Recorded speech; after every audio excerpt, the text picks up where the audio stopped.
Hello again, this is Naz Derakhshan and I'm recording the second podcast on anxiety and managing anxiety. If you listen to the first podcast, we talked about anxiety as an emotion that could be quite debilitating. It can be overwhelming, and we also mentioned that there are ways by which we can exercise the brain, exercise the cognitive systems of the brain to balance and downregulate the emotional responses of the brain that can be responsible for our levels of anxiety.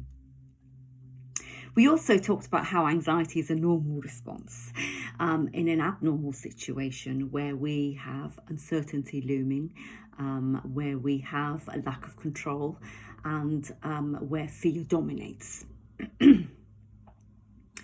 So one point that I'd like to make here, it's an important point. We are so fortunate to have discovered through neuroscience research that the brain is actually quite plastic. So if you want to think of, I don't know, my daughter talks about slime, so it can be molded, it can be shaped in a way that can empower itself and be efficient in what it does. So when you think of anxiety, you're thinking about a rigid system that favors threat, favors the experience of exaggerated fear rather than a situation where you are managing the fear.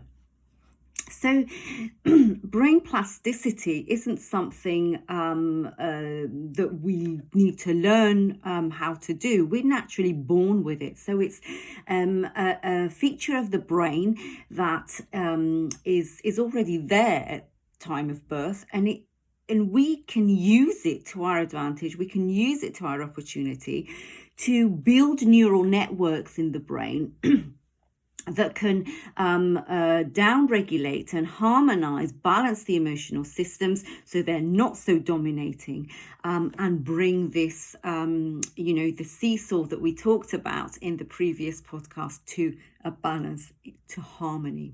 The brain needs to be in harmony. Different parts of it need to communicate with each other in an efficient way. And we can do this using brain plasticity. So how can we exercise the brain? How can we capitalize on this brain plasticity? Well, the first and most kind of, I want to say intuitive, but it could be counterintuitive, is to engage with the emotion. Anxiety can lead to like an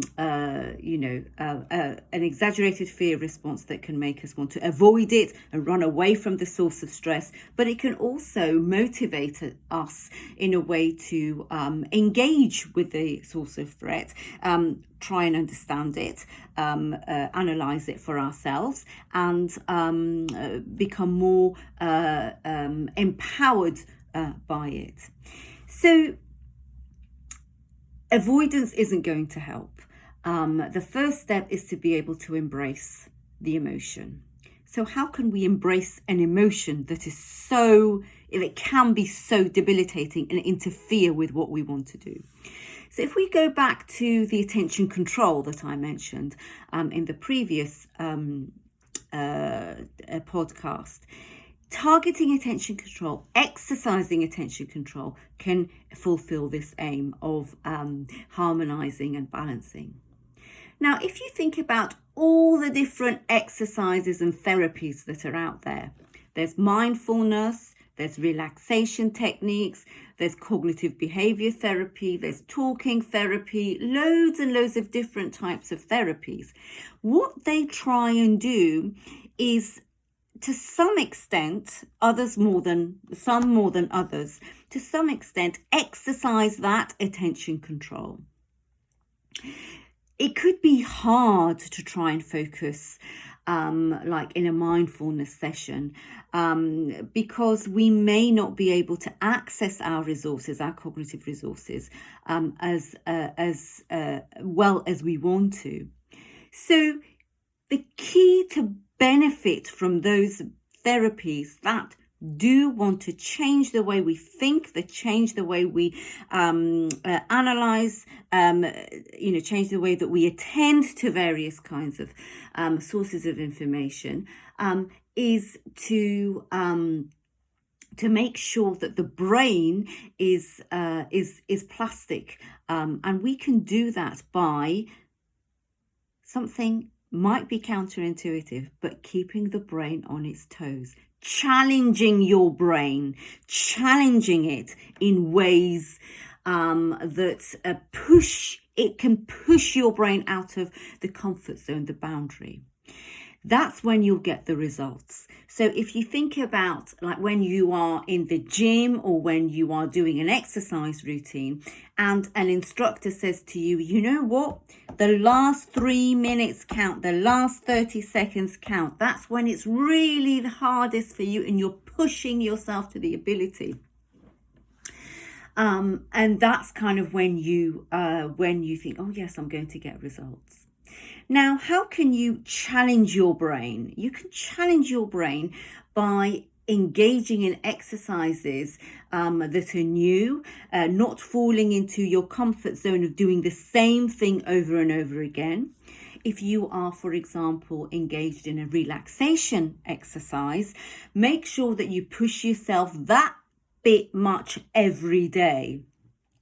If you are engaged in doing cognitive training exercises, make sure that you are able to face a failure, like 1 step back, 2 steps forward. If you are engaged in doing CBT, mindfulness, and so forth, stick with it.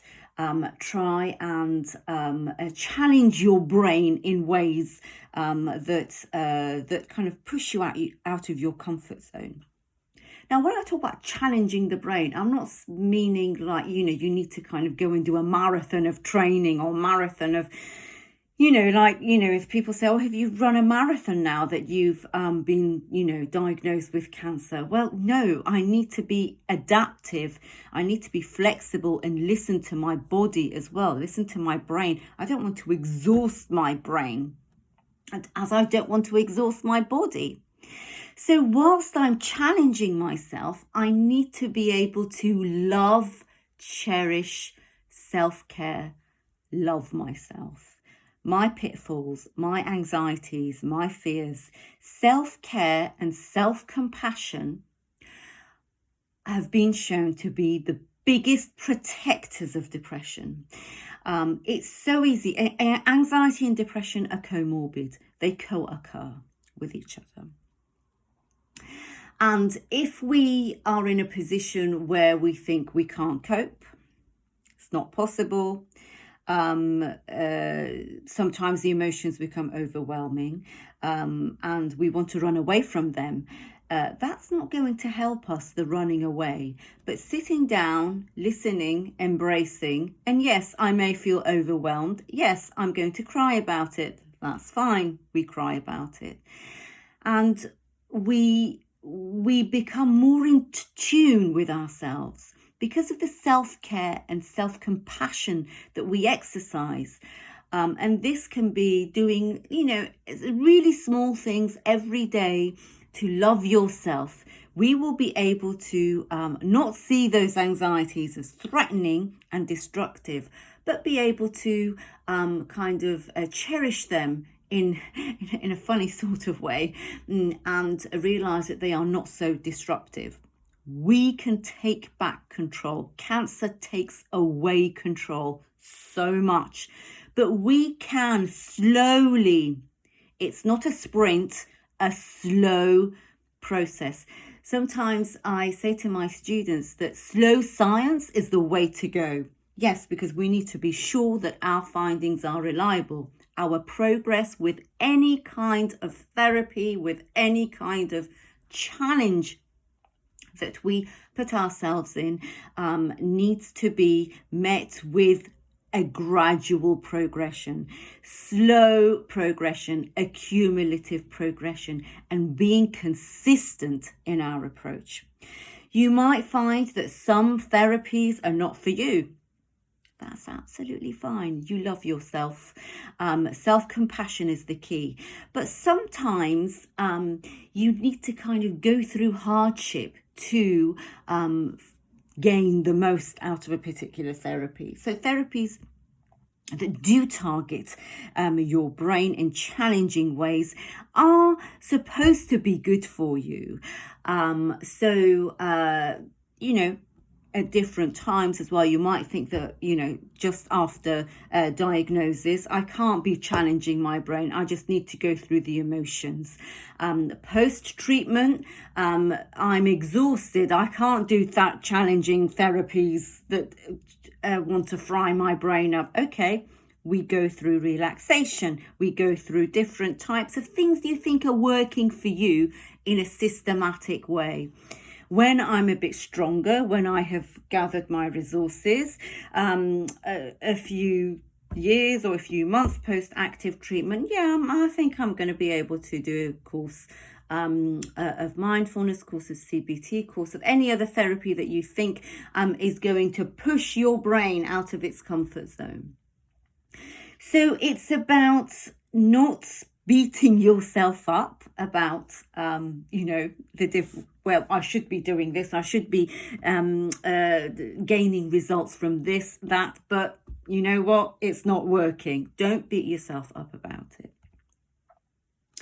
Slow, and you may not see immediate results, but the key thing is that the consistency by which you approach a particular exercise is the key for more sustainable effects across time.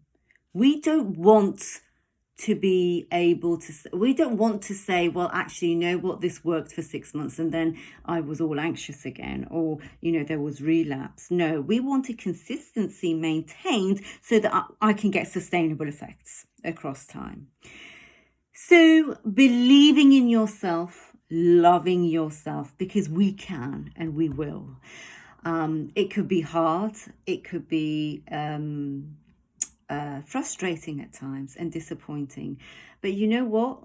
There is so much about the brain that we have not been able to understand, and the brain can do so much for us based on this plasticity, that we're in a good position.